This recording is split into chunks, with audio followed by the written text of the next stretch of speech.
How's it going, everyone? This is the George here, and today I'm going to be reviewing Captain America: The Winter Soldier. That's right, the second movie in the Captain America franchise, the third movie in Phase Two of the MCU, and the last movie I need to review for the Captain America movies before Captain America: Brave New World comes out. I reviewed Captain America: Civil War a few years ago, and I recently reviewed Captain America: The First Avenger. I'll put the links down below to those movies if you want to hear my thoughts about them. But with Captain America: The Winter Soldier, we see Steve Rogers trying to adjust to the modern world after the events of the Avengers. He's doing missions for Shield. He's butting heads with Nick Fury because they have different views of how to protect the world. Or they clearly disagree on a lot of stuff. But something happens with them where there's a conspiracy within Shield. Turns out, and by the way, spoilers, even though this movie's been out for over a decade, I actually can't believe it's over 10 years old, this movie, because there's going to be spoilers. But anyways, turns out that Hydra has been growing within Shield for over 70 years. And there's also the mysterious Winter Soldier who's assassinating people. At one point, we think he assassinates Nick Fury. So Steve Rogers, along with Natasha Romanoff, aka the Black Widow, and his new friend Sam Wilson, aka the Falcon, have to figure out this conspiracy and stop the Winter Soldier and Hydra within Shield. So I remember watching the trailers for this movie and I was very intrigued because the tone felt very different from what we have gotten from the last few MCU movies that came out before this, the Avengers, Iron Man 3, and Thor: The Dark World. And I love the first Avengers movie, but you can't deny there's a lot of jokes in that movie, a lot of humor. Iron Man 3, I personally think that movie's underrated. Next year, before Doomsday comes out, I got to review the MCU movies I haven't reviewed yet. That's going to be one of them, especially with Robert Downey Jr. coming back as Doctor Doom. But I found Iron Man 3 to be underrated, but I know not everyone liked that movie. Thor: The Dark World, which I've talked about, is one of the worst MCU movies. And even over a decade later, many still consider it the worst MCU movie or one of the worst. So Winter Soldier had to work.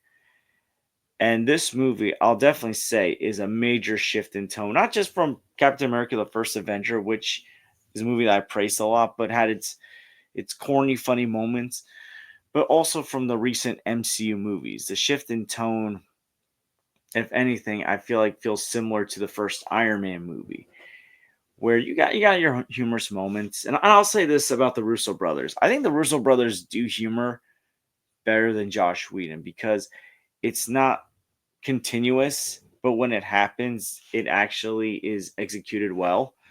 And here, there's a few moments of humor that were executed well. For example, when we're introduced to Sam Wilson jogging around DC, and Steve Rogers keeps going on your left, and it's starting to agitate him.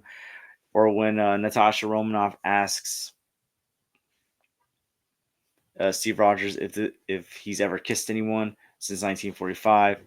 So there's some humor in this movie, and I think it's actually handled well compared to the Josh Whedon movies. In fact, I feel that way with every single movie that the Russos have directed, besides this movie, Civil War, Infinity War, Endgame. And those are the more serious MCU movies. The Russos have directed the more serious MCU movies, but yet they pulled off humor a lot better. But the serious tone with this movie, I think, was handled very well. I think it was done well. You're more so going into the more grounded aspects of the MCU again. This time with like spies and political thrillers, conspiracies, a terror group growing within an agency that's supposed to help you, particularly a terror group that was prominent during World War II.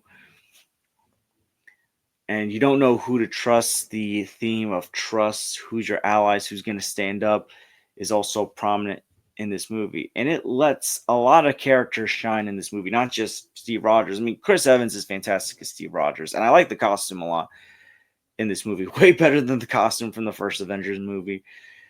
But seeing Steve Rogers still doing the right thing, realizing that all governments are flawed, and that Shield's been compromised, who to trust. He does such a great job in this movie. But other characters shine in this movie, particularly Natasha Romanoff, once again played by Scarlett Johansson. To me, I think this is probably her best performance as Black Widow. If not, this was the first time she really established herself. I feel like, yeah, she had her cool action moments in Iron Man 2 and the first Avengers movie. She had her shining moments, but it's in this movie that I feel as a character, she developed a lot more. And you begin to realize that she's more than just a Shield agent. That, when everyone thinks Nick Fury's dead, and she's clearly hurt by it, she cares deeply for him. Her growing friendship with Steve Rogers in this movie and how they learn to trust one another, I think was also developed well. Um, Also, the inclusion of Sam Wilson in this movie, like the introduction to him, I really enjoyed it. Anthony Mackie does a very good job with his performance. And you learn that that he went overseas, he came back, he's now working at the VA, helping those with PTSD, and this is someone that Steve Rogers trusts a lot, who has the same values as Steve Rogers.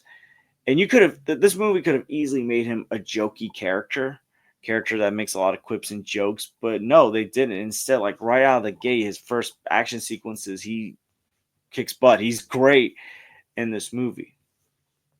But Samuel L. Jackson as well as Nick Fury, to me, this was his shining moment in the MCU. Even though he had a lot of shining moments in the first Avengers, but in this movie, his different viewpoints from Steve Rogers, but at the same time still trusting Steve more than anyone else when he realizes that Shield's been compromised.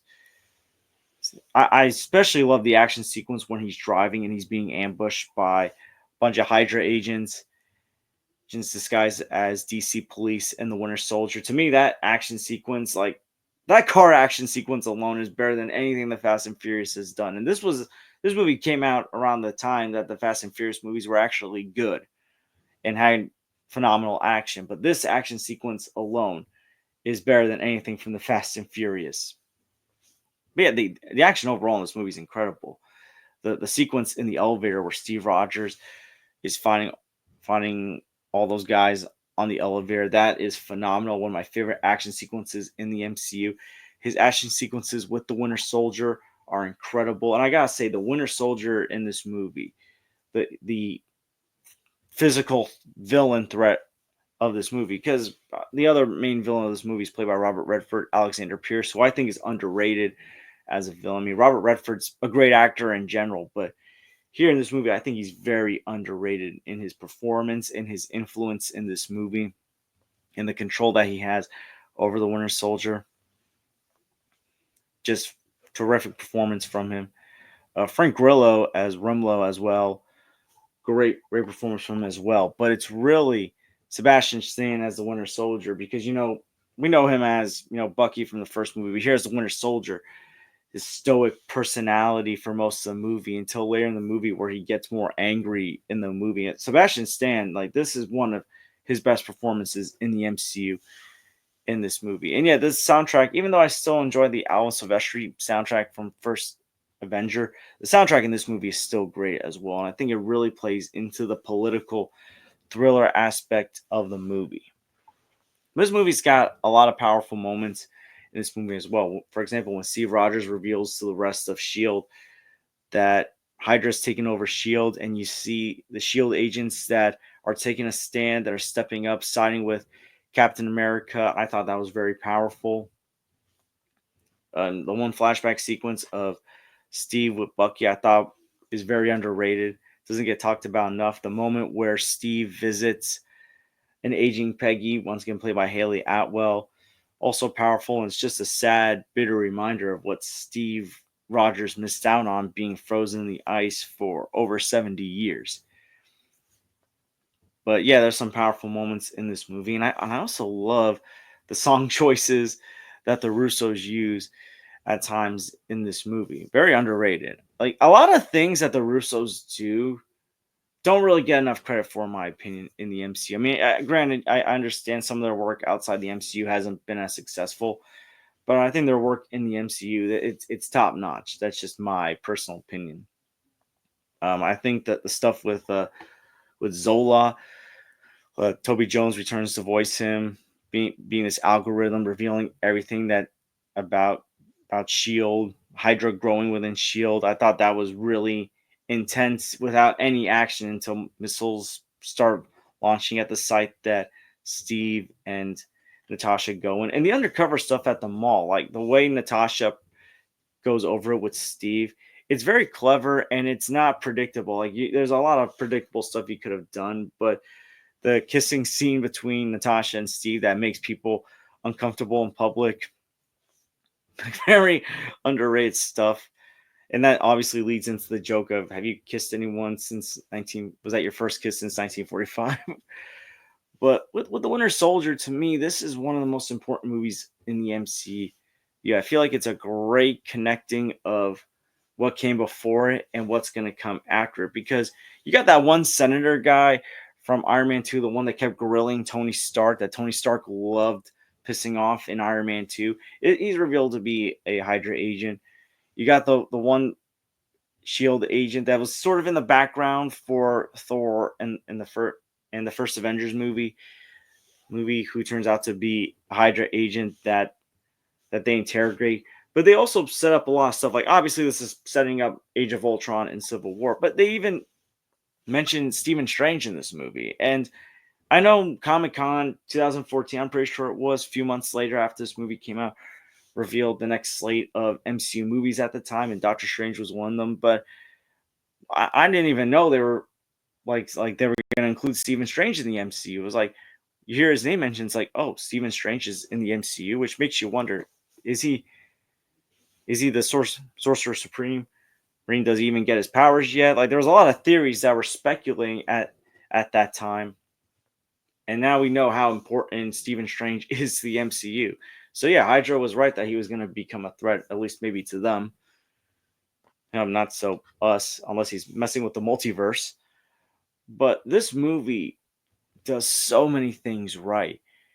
And I really can't find a negative thing about this movie. To me, this is one of the best MCU movies that's ever been made. It's definitely the best solo MCU movie. And it's a movie that, yeah, Steve Rogers is excellent. Captain America is great. And it shows that Captain America is not the Boy Scout that some people like to stereotype him as. I've never seen him as the Boy Scout that he's stereotyped as.